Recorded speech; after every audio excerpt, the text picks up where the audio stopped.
like I say, go to the remix button, hit the remix button. That way you'll have this video and keep up with this. Otherwise, you know, YouTube's just going to control us, guys, and it's really bad. Well, uranium-238 is one of many isotopes of uranium. There are only 3 natural ones, and they occur throughout the universe like fairy dust. And uranium is made in very energetic and violent star processes where other atoms are smashed together in a kind of a snowball, and there is tremendous amounts of energy in the nucleus. Uranium dispersed throughout the Earth has been decaying for the 4.5 billion years that the Earth has been here. And these tiny amounts of energy, basically heat, have melted parts of the interior of the Earth and made it possible to have a magnetic field. It's also responsible for volcanoes erupting and for the continents moving around on the surface of the Earth, which is called plate tectonics. Uranium, which is natural radiation, the isotopes that occur in nature, and the background natural radiation is, we have to say, natural background levels are pre-1905, because since then man has been introducing man-made radiation and extra amounts of radiation into our environment. Well, Hanford has 200 square miles of contaminated groundwater below the site there, and that is spreading over time because the contaminants in the soil are leaking at a constant rate into the, into the groundwater. I know this sounds incredible to people, but there are 40 miles of unlined trenches at Hanford, if you stretch them end to end, into which our federal government, your government, was dumping radioactive waste from nuclear weapons production and its own reactors until the year 2004, when we put those pictures on air and in our campaign literature for Initiative 297.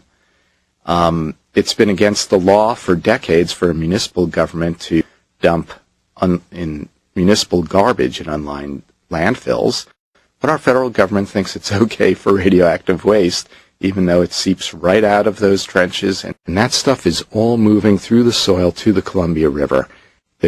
What they're not telling the public is that they also deliberately dumped out of the high-level nuclear waste tanks in the 1950s and 1960s billions of gallons of liquids into the soil, and it is very, very toxic. It is radioactive. It includes uranium, that with half-lives of hundreds of thousands of years, and plutonium, and technetium-90, and strontium-90, and technetium-99, excuse me, and all sorts of chemicals as well.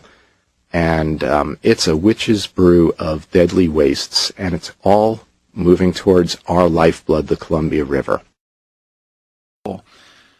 This is probably the most dangerous stuff on the planet ever. Very, very small quantities of this waste. And it's been said that a Dixie cup full of this waste in a crowded restaurant, everyone would be dead in the restaurant inside of an hour.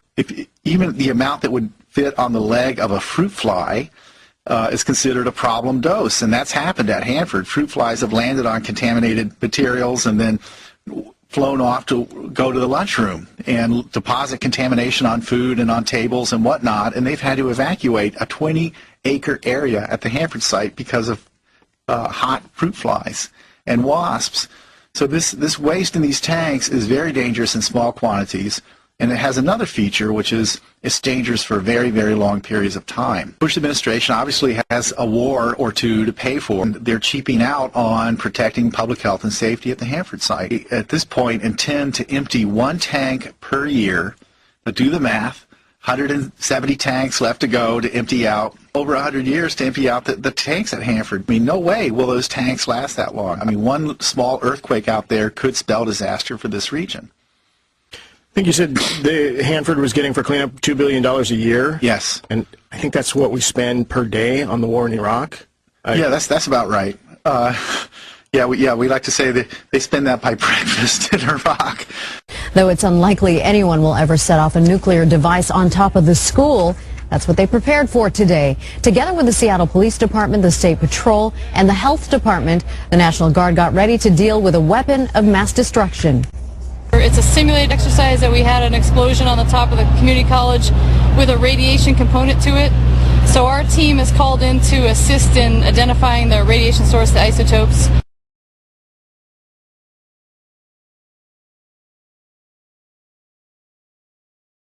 One of the most serious abuses of human rights has come through the Pentagon's development of, production of, and use of depleted uranium munitions. These munitions have created an unending toll of casualties wherever they've been used. That the mere use of such munitions constitutes an offense against humanity. We're talking about something that will never go away. This is an aluminum model of one tank round that's fired by an Abrams tank. This is aluminum. If this was actual, this thing would be over 10 pounds of solid uranium. We know contaminated with plutonium, neptunium, and americium. You fire one of these rounds, 40% breaks up into dust and oxides that be inhaled, ingested, absorbed, contaminate air, water, and soil. The United States Army Environmental Policy Institute, which is co-located here, confirmed that in their 1995 report. They stated, quote, "There is no way to reduce the toxicity of uranium munitions." And they ignore it and continue today. First of all, I'd like to mention that DU, depleted uranium, had a prior name, and it was DOLRAM. All the military manuals refer to it as DOLRAM, D-U-L-L-R-A-M, which is depleted uranium, low-level radioactive material. Well, they so eloquently remove the LLRAM and just call it depleted uranium now, and remove the low-level radiation part of it, minutely enough. I don't know how they got to go hide that part. I don't know where the science was that allowed them to take those last four parts of the acronym off. Because we know that the blood donor system has been contaminated. We know that the organ donor system is contaminated. If you have a returning soldier coming from this battlefield, and what they like to do in the military is they like to do command-directed blood donors. The whole commander will say, everybody go down to Red Cross today, go to the gym, give them some blood, and you can have the rest of the day off. All right, we get the day off. Soldier loves a day off. So he goes down and gives up the blood, but the blood is contaminated, and then the blood goes into the blood donor system. And then you want to get a kidney from a healthy little 21-year-old who just returned from the combat field, but the kidney is the most exposed organ to these heavy metals because the fluids are pushing them through to excrete and like that, and they just rip through these organs. This is going to be around long after even the human experience. They had no idea that these particles were so small that they were going through their filters.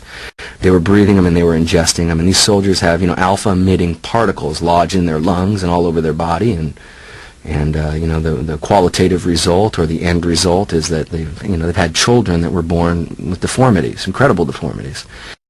Some people have described it that we will be at war with Iraq till the end of Earth because we cannot turn off the weapons that we used against Iraq. This is the time test. You have to be able to stop the weapons at the end of the war. Depleted uranium has a half-life of 4.5 million years, so we are at war with Iraq for the end of time. So I want you to remember something. If you don't remember anything else tonight, there is no safe level of radiation, period.